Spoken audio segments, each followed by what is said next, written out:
So hi friends, ఈరోజు దుబాయ్లో driving licence process ఏంటో చూపిస్తాను. మా రూమ్ దగ్గర నుంచి 5 కిలోమీటర్స్ దూరంలో ఉన్న గాయత్రి అనే ప్లేస్కి అయితే వెళ్తున్నాను.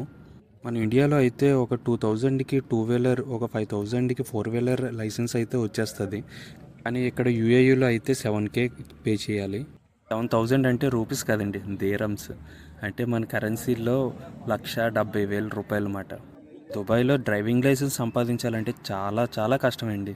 ఇక్కడ రూల్స్ కూడా చాలా ఎక్కువ ఉంటాయి. అయితే ముందుగా ప్రాసెస్ స్టార్ట్ చేయడానికి అయితే వెళ్తున్నాను. సో నేను ఆఫ్టర్నూన్ వెళ్ళడం వల్ల షాపులు అయితే క్లోజ్ అయ్యి ఉన్నాయి.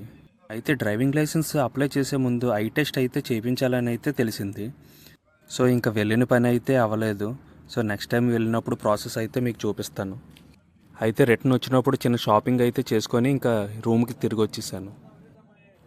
డైలీ దుబాయ్ నుంచి ఒక వీడియో అయితే నేను అప్లోడ్ చేయడానికి అయితే ట్రై చేస్తాను. సబ్స్క్రైబ్ చేసుకొని సపోర్ట్